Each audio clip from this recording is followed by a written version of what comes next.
Hi, welcome to Tanya and Tiana English. I'm Tanya, and today I'm going to talk about the past perfect tense. Hopefully I can help you to understand this tense better. Stay with me.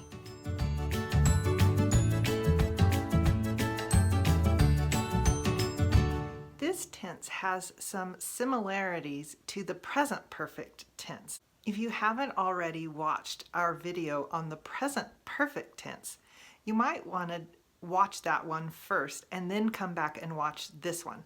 I'll put a link to that video right here. There are some things, like I said, that are similar about these two tenses. One thing that is similar is the reason that they have the name that they do. A lot of people get confused just because the name is so strange. So the reason the past perfect is called the past perfect is that it uses the verb have, just like the present perfect, but it uses it in the past tense. And similar to the reason we call the present perfect perfect, we also have the word perfect in this verb tense.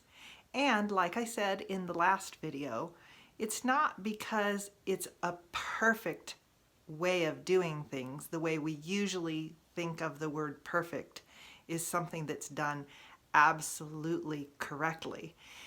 That's not how we mean perfect. What we mean is it's finished already. It's done. It's over with.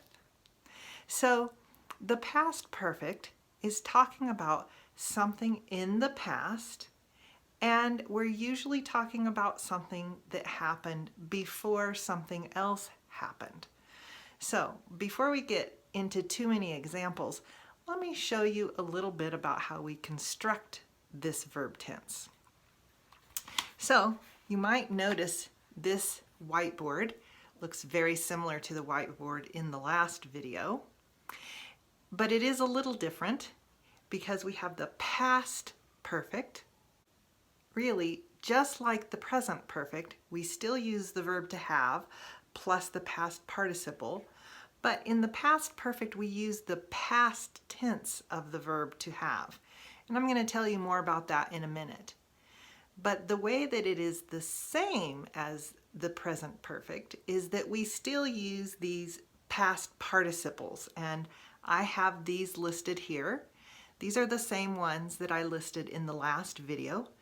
If you haven't had a chance to write them down yet, you might want to pause the video and write down these words, because you can use these words to practice using this verb tense. Now, there are a lot of other past participles, but these are some very common ones. Okay, let me show you what the past perfect would look like on a timeline. So you have seen a whiteboard like this one in all of the videos I've made about verb tenses.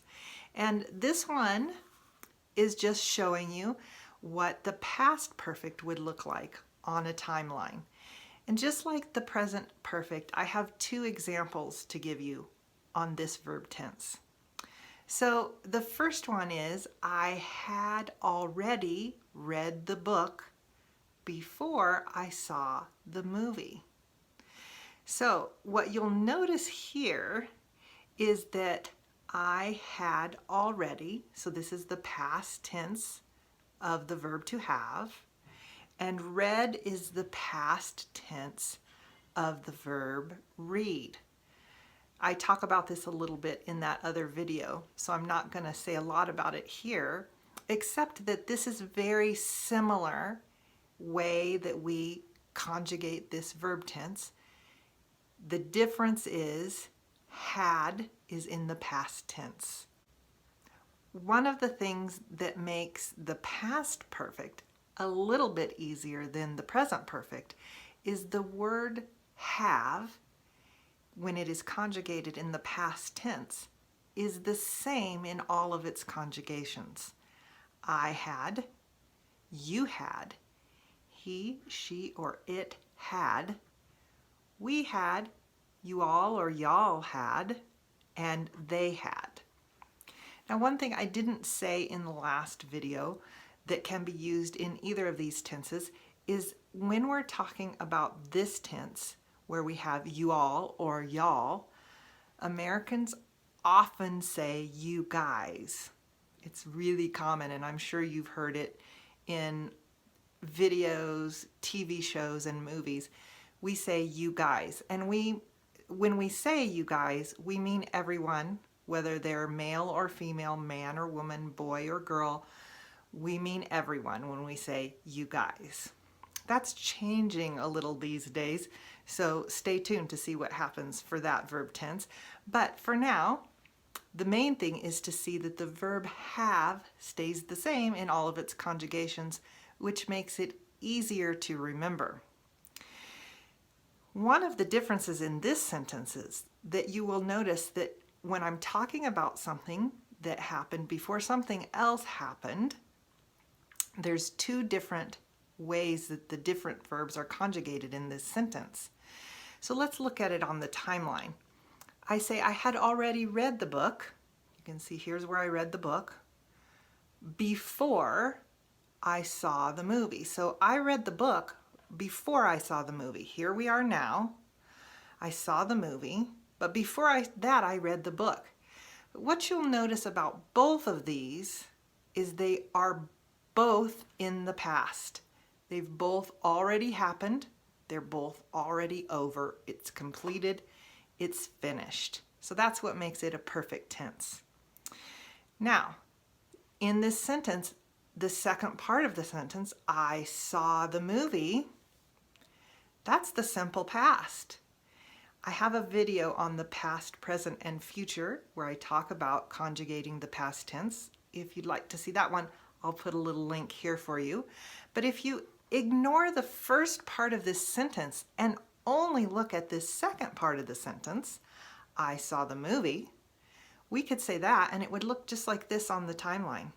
I saw the movie. It happened in the past. It's one time at a specific time. I saw the movie. That's how it would be on the timeline. Now, a second example here is this sentence that I've written in red. I had lived here for 5 years when my neighbor moved in. So it's something that happened over a period of time. We said specifically 5 years. It could have been 3 years or 10 years. I chose 5 years for my example. But it's something we did over a specific amount of time that happened before something else happened.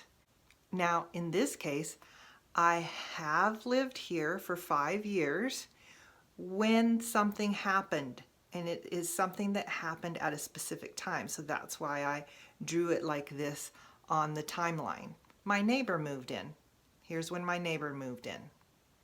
Now, again, just like this example, the second part of this sentence is the simple past. My neighbor moved in. It's just something that happened in the past. So I hope that helps you to begin to understand how you can form the past perfect tense. Another thing that might be helpful for you to know about the past perfect tense is that English speakers use this tense to give emphasis to something. What I mean by giving emphasis is when we want to say something and we want to say it in a way that's stronger. So, as an example, we might say, he had already done that before she did it. So we're emphasizing that he did it first. He had already done that before she did it. Okay, it's your turn to practice this verb tense. What is something that you had already completed before you started studying English? Maybe you had already completed high school, or maybe you hadn't completed it, but you had already started to learn a different language before you started learning English. What's something that you had already done before you started learning English? See if you can construct a sentence and write it in the comments below. Another way to practice this verb tense is to see if you can write a question using this verb tense. I just asked you a question in a couple of different ways about what you had already completed. Another question might be, where had you gone before you visited that city? So in other words, what are other cities that you had visited before that city? See if you can come up with another question and write it in the comments below. If you didn't already write down these past participles, they might help you in creating your sentence. Just pick one and see if you can make it into a sentence. I hope this video was helpful to you. Tiana and I are always looking for ways that we can help you with your English. So let us know what types of videos or what kind of topics you'd like us to use in an upcoming video. Be sure to give us a thumbs up and subscribe if you haven't already.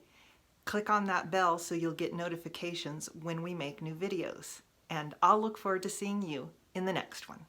Bye.